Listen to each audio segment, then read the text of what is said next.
adanya permainan Chris dikatakan oleh Bang Oji, aku pengen nge-follow up Oke. dari opiniku pribadi, Yes. asumsiku pribadi. Menurutku. Untuk tim Zeta, ini adalah tim yang memainkan Mobile Legends selayaknya seperti bermain catur. Sangat makro, sangat lumayan hati-hati, benar-benar mikirin steps ahead-nya. Sementara kalau dari tim Zeta, mereka itu lebih memilih untuk snowball explosive power. Emang dari early game, kalau misalkan emang mereka melihat sebuah chance, itu biasanya mereka ambil dari Yes. yang udah-udah ya. Ya. Dari data yang udah-udah. Dan ini dia untuk tim reportnya, kembali Jepang, kembali menjadi sorotan, berambisi menembus panggung M-Series untuk pertama kalinya sejak M2. Karena untuk tim Zeta ini menang lewat Japan Qualifier for M7 ya guys. Tapi gue jujur gue suka banget Jepang balik. Karena gini, mungkin ya saya nggak terlalu lama ya memperhatikan scene Mobile Legends ya. Saya baru dari 2017. Ya. 2015. Jadi menurut saya pengen banget di luar sana lebih mengenal. Dari Jepang tuh lebih mengenal kalau misalnya kalau mereka bisa tembus ke M7 Swiss Stage atau Yeah. knockout. Itu jadi tamparan besar dan itu bisa menjadi apa ya, tren baik banget untuk di negara mereka. Itu yang gue pengen. Jadi jujur untuk Jepang gue cukup berharap dia bisa masuk ke babak yang lebih. Tuh ngomongin dari From Mongolian, udah besar ternyata. Kita tuh besar di sana. Scene-nya juga udah besar, playernya juga sangat kuat-kuat dan jago-jago. Jadi menurut gue ini sangat berpengaruh trennya untuk negara mereka masing-masing. Karena balik lagi Coji, itu sama juga dengan kayak kita seluruh Sobat Mobile Legends Indonesia, di mana tim Indonesia bertanding, kita pasti akan all out dukung mereka. Pastinya sih. Cuman masalahnya kalau mungkin ada perbandingan ini di luar patch-patch atau apapun itulah ya, antara mungkin dengan tim Jepang yang dulu, Ten Second Gaming ya kalau tidak salah, dan juga tim yang sekarang, ada perbedaan agresivitas yang sangat-sangat jauh loh. Pemain-pemain Jepang mungkin dengan culture mereka yang sopan, lemah lembut, mungkin kan, dan itu mungkin terbawa di dalam permainan karena gue ngelihatnya itu yang dari MSI kemarin ya, Joji ya, yang dimana permainan mereka tuh emang lebih kebanyakan nunggu. Mereka tahu mereka dengan hero-heronya mereka pengen ini hero jadi dulu gitu loh. Mereka tuh nggak pengen berantem dulu gitu loh. Ini kita satu suara banget ya ceritanya ya. Z Division, kita pengen banget dia melaju ke babak selanjutnya gini. Kalau aku simply karena ngelihat salah satu cara menangnya dari Zeta Division sih, karena ngelihat dari Z1, intinya adalah mereka bakalan kuat banget sampai di 2 menit pertama. Tapi kalau misalkan 2 menit pertama bisa ditampung sama Zeta Division, ini mereka punya chance yang sangat besar untuk menang di match kali ini sih. Itu kalau dari opini pribadiku. Cuman kan berbeda lagi nih, harusnya kan ada atmosfer yang berbeda lagi nih ya untuk di M7 Wildcard ini. Mereka ada gengsi yang dibawa, mereka jauh-jauh nih dari regionalnya masing-masing. Sok atuh dikeluarkan semuanya di sini, ada perubahan juga kemarin yang udah dirasakan nih, ada patch-patch baru lagi. Harusnya penyesuaian itu bisa mereka lakukan, dan apabila tim lawannya malah nguliknya entah kurang atau seperti apa, itu kan menjadi keuntungan untuk mereka lagi gitu. Kuncinya di situ juga Ya. ya. Dan gue juga seneng banget ngelihat para pasukan dari Mobile Legends nih, para penonton sudah pada datang. Halo para penonton, halo semuanya. Wah, Buset. ini menunjukkan Choji. Kalau Sobat Mobile Legends Indonesia, mungkin trennya dulu adalah oke, kita nontonnya pas sudah di knockout. Sekarang beda, mereka tuh suka banget scene dari awalnya. Mereka suka ceritanya. Tim mana yang dari awal, tim mana yang susah banget dapetin babak wildcard, dia lolos dari wildcard masuk ke Swiss Stage, ke knockout, ceritanya ada Choji. Mereka tuh suka storyline yang itu sekarang, dan itu membuat gue sangat bangga dan sangat happy sama seluruh Sobat Mobile Legends Indonesia. Kenapa? Karena sekarang udah bukan tentang soal tim besar, tim kecil, nggak ada. Sekarang udah tentang storyline, menang, kalah, gimana cara dapetin kemenangan. Dari bener-bener bawah banget sampai ke atas banget. Gameplaynya beda, strateginya beda. Dan ini Pak Pulung, kita akan sebentar lagi menunjukkan grafik yang sudah masuk ke babak pertama wildcard.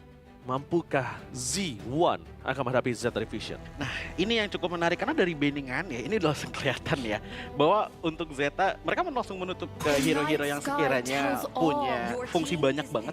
Pertama ada Lunox yang bisa menjadi salah satu. Ini Yuzong rebutan kan nih kira-kira? Yuzong ini bisa rebutan. Rebutan kan, karena ada 2 player dengan penggunaan Yuzong yang sangat baik loh.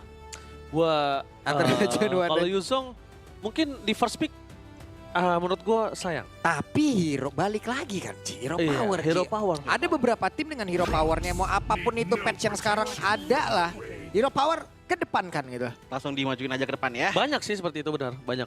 Cuma kenapa gue bilang tadi disayangkan sekali, Karena ada hero-hero yang lebih proper gitu loh menurut gua. Ngomongin Eve yang sudah di nerf sekalipun, menurut gua kalau dia power ya oke, benar kata Pak Pulung. Karena ngelihat dari fungsinya itu sendiri ya, kita tahu Yves ini udah benar-benar paket lengkap banget sebenarnya. Ya langsung kan. Untuk di early game kayak main poke bisa, main teritorial juga bisa. Nah, namun ini kombinasinya cukup keras dari Zeta di early gamenya, early phase-nya mereka ini benar-benar langsung all out dengan Farsha, Yuzong dan juga Baxia. Dan kita asumsikan ini adalah Baxia jungle yang membuat akhirnya sepertinya Sidelines yang akan banyak punya damage untuk tim Zeta. Dan untuk gold lane-nya jujur ngelihat dari Muiminnya, entah kenapa aku ngelihat adanya Farsha dan juga Yuzong, ini adalah tempat yang safe untuk Cloud bisa muncul. Oke, Cloud bisa muncul. Pertama itu juga cukup compatible untuk lawan siapa? Eve. Dia bisa ke backline, terus lawan kalian dia punya Purify, udah pasti pakai Purify, enak jadi mainnya. Cuma kalau ngomongin ke arah Z1, gue suka banget kalau mereka itu bisa main ke arah glue. Kenapa? Baxia ini akan jadi problem sekali. Chance problem untuk Baxia di early game sangat besar. Kita untuk menghadapi sosok Yi Sun-Shin memang oke punya damage. Tapi ngomongin Yi Sun-Shin dia masih butuh farming. Yep. Dia butuh waktu, dia butuh item. Tapi lebih baik juga nggak sih kalau sekarang mereka juga entah bisa atau nggak nantinya mereka dari Aspiranda juga menambahkan damage-nya nih J, karena kan ini dua daya gedor utama yang dimilikin sama pemain-pemain dari Jepang ini udah ngedegedor banget loh ini. Kalau emang mau berharap sama Yi Sun-Shin aja, Yi Sun-Shin satu single target untuk di awal pahit banget hidupnya. Iya. Iya benar-benar. Kalau ditabrakin terus-terusan mid ke belakang kalau enggak gitu.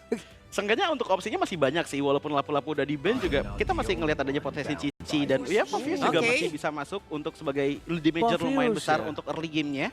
Namun apakah akan sebesar damage-nya kayak Cici? Menurutku belum sebesar itu, tapi at the very least mereka masih bisa memenangkan teritorialnya dengan catatan mid laner dan juga XP lane yang siap level 4 di saat turtle pertama muncul. Ayolah, Min Citar abis di buff nih. Tapi Min Citar ada nyebelin Pove banget. nih. Nyebelin banget itu Nyebelin hero. loh ini. Jujur, itu hero nyebelin banget. Ayo keluarkan di beberapa sini lah. Cuma ya memang kalau bisa dibilang main Min Citar ini kalau dia nggak sabar dan nggak pinter-pinter untuk gunain semua skillnya, itu lebih ke arah buang-buang. Dan sekarang ngomongin ke arah Hayabusa yang tadinya gue lihat Baxia akan menjadi jungler, ini berbeda langsung. Ini dari yang gue punya vision kalau Baxia akan sangat kuat di early game, jujur gue malah suka draftnya Z1. Kenapa? Gue berbanding terbalik. Kenapa? Karena menurut gue Z1 ini dia akan lebih sustain dengan power pokingnya. Baxia ini akan cukup kesulitan dan keberatan di early game.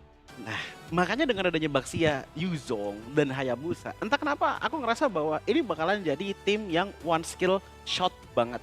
Begitu ada team fight, kalau misalkan satu udah keluar, kayaknya semuanya bakalan coba untuk all in. Namun at the very least, untuk early powernya, seenggaknya Baxia punya power rotasi yang cukup baik, ngebuat akhirnya mungkin Sidelines yang bakalan cukup ngebantu, ataupun bahkan menggendong trio mid lane dari tim Zeta. Oke, tapi kalau gitu, dari draft Pak Pulung, Z1. Choji? Zeta. Oke, kita langsung saja menyaksikan pembukaan match Wildcard M7 World Championship. Let's go to the lane of down. Oke, berangkat kita Toji menuju ke lane of down. Ini dia game yang pertama, match yang pertama dari babak Wildcard M7 World Championship. Yep. Dari researchku, Ten ini memang punya salah satu favorit hero-nya ke Hayabusa. Sering di-ban juga Joji. Betul, dan banyak yang deny pick juga. Jadi dengan perubahan adanya Quad Shadow yang banyak bilang katanya, oh jadi panik banget sekarang. Sebenarnya lebih ke arah pengubahan gameplay. Ini mainin front to back dengan hadirnya Farsha juga pasti enak untuk Zeta Division. Cuman Team Zone Tapi itu yang gue bilang tadi, Pak Pulung, lihat akan keberatan untuk Baxianya Pak Pulung untuk bermain di early game. Karena power poknya terlalu tinggi Pak Pulung. Tuh lihat tuh. Ya setidaknya mereka punya damage beberapa di awal ya. Ada Farsha yang emang membantu juga dari sisi damage-nya. Namun Ten masih dibiarkan sendirian juga untuk melakukan farmingan. Tapi agak kesulitan nih. Setidaknya Eve-nya tadi loh. Eve kan ngasih jarak banget gitu loh Coji. Dengan Void Crystal-nya, Void Blaze-nya. Kan nyebelin banget gitu. Nah ini yang mungkin jadi sebuah keuntungan bagi tim Zone. Dengan mereka membawakan Kalea, membawakan Yves. Aku setuju dikatakan oleh Bang Oji, pokingannya bakalan sakit. Tapi nggak cuma ngepok aja. Itu loh. Mereka bakalan coba untuk benar-benar invade. Mungkin untuk di bawah 3 menit pertama. Khususnya di area teritori dari Turtle. Karena mereka sangat-sangat butuh menurutku untuk Turtle pertama. Bagi tim Zone punya early game yang baik. Oke, tapi kalau ngomongin ke arah emblem sekarang, ngomongin lifestyle dari sosok seorang Yuzong yang mungkin dia nggak langsung main ke arah War X, tapi dia akan lebih sustain untuk team fight. Dan sekarang Bankai menjadi poin terpenting gimana caranya Ten dan juga sosok dari Katsu ini nggak bisa masuk ketika mereka menuju ke arah turtle pertama, Choji. Iya, ini benar-benar defensing banget ya, ditutup banget, dipagerin banget. Sementara itu dengan adanya turtle dance yang dimulai, ya ini yang lakukan. Open vision terlebih dahulu, coba untuk keep pressure kepada tim Zeta. Oke. Nah itu dia ada pergerakan sekarang. Ten mencoba untuk bisa mendekat tapi gagal. Malah membuat diri berlangsung berkilat dengan sangat cepat. Namun satu untuk satu dari masing-masing junglernya. Coba lihat pergerakan dari Junwan. Sendirian di depan tapi rekan-rekannya datang untuk bisa memberikan sebuah backupan. Hanya saja Popheus tidak tinggal diam karena di bagian belakang. Dengan Void Crystal, Void Blast semuanya dikeluarkan guna untuk bisa memberikan bantuan. Tidak ada yang tumbang lagi. Yes, itu dia. Kita menyaksikan di mana Bankai menjadi penentu the power of retribution yang dimiliki oleh para pasukan dari tim Zone. Dan 1 versus 1 di arah top 10. disedot Harusnya nih. Yuzong yang menang. Ya itu dia, Agak harusnya miss tadi. Yuzong. Miskalkulasi seperti ya tadi ya. Junichi mengerikan sekali one boy situation, tapi kalau bukan karena Bankai, Zazaura ini bisa kehilangan turtle tadi Pak Pulung. Iya, dan melihat bagaimana dengan adanya setup turtle dari Zeta Division, kelihatan mereka memang nggak benar-benar fokusin banget ke arah sana gitu loh. Dan begitu tim Zone masuk, mereka tuh masih bisa dapetin turtle walaupun ada trading yang lumayan terjadi. Oke, ada Bright yang siap untuk bisa memberikan jarak kepada rekan-rekannya. Ada satu lagi terlihat real world manipulation langsung matikan dilakukan. Muiminatnya di tempatnya berbeda, 2 player malah langsung menghilang bahkan Ten. What happened? Langsung menghilang dengan sangat cepat, double kill Zaura. Yes, seperti yang sudah saya sampaikan di awal tadi ketika draft pick-nya berubah antara Hayabusa menjadi jungler, melepaskan Baxia menjadi roamer, perbandingan yang cukup signifikan langsung terjadi di lane of down.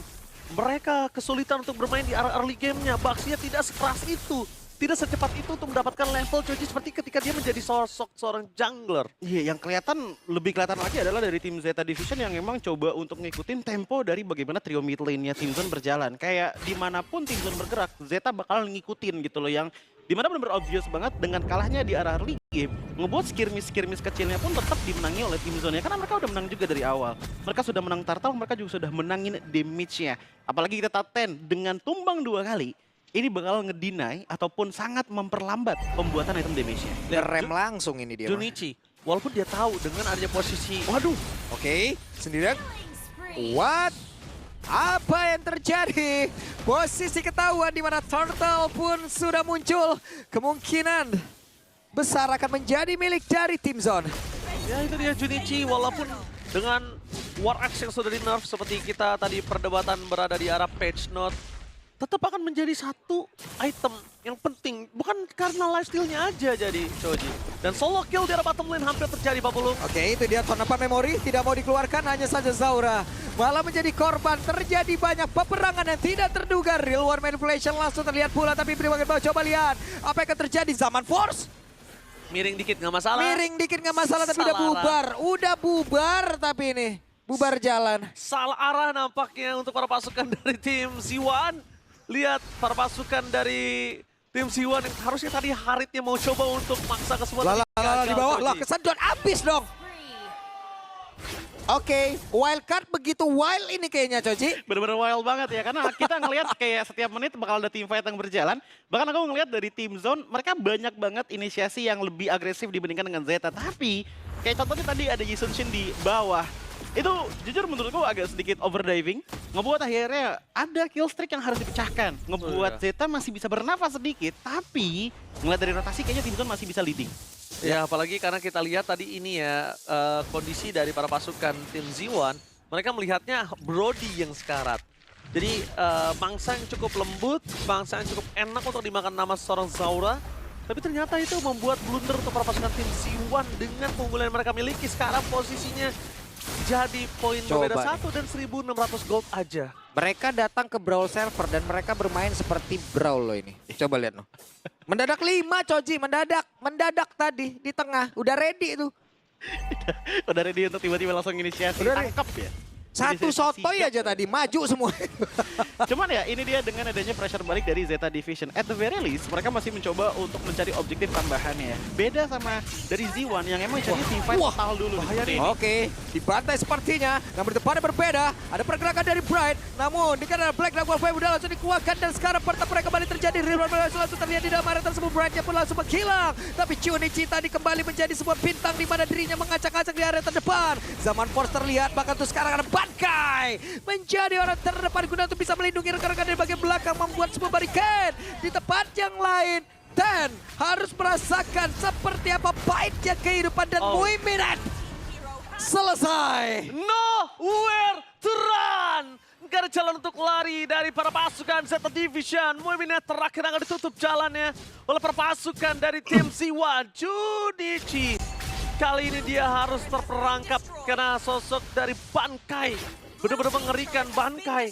Lagi-lagi kita melihat di mana dia membuat pasukan dari Z1 itu bisa mendapatkan turtle dan bahkan poin kill yang cukup melimpah. Sebenarnya tadi aku ngelihat dari Zeta Division, mereka punya setup teamfight yang lumayan bagus. Junichi tadi di belakang itu dapetin 3 orang sekaligus. Namun sayangnya, follow up-nya ini emang kurang keras dari belakang.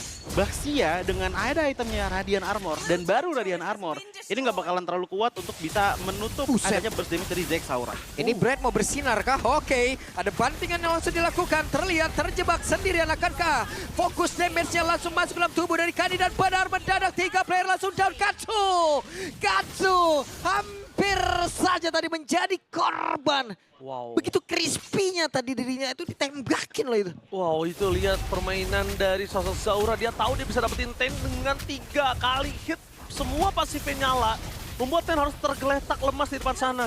Untungnya sosok dari seorang Katsu masih punya jalan untuk bisa pulang. Wings by Wings. Dengan very Loh. dia berhasil untuk mundur. Hampir kelewatan tadi ya. Ingat ya, itu ada Flying tombol Cloud. di mana itu bisa diberhentiin dimanapun kita inginkan ya. Jangan bablas loh.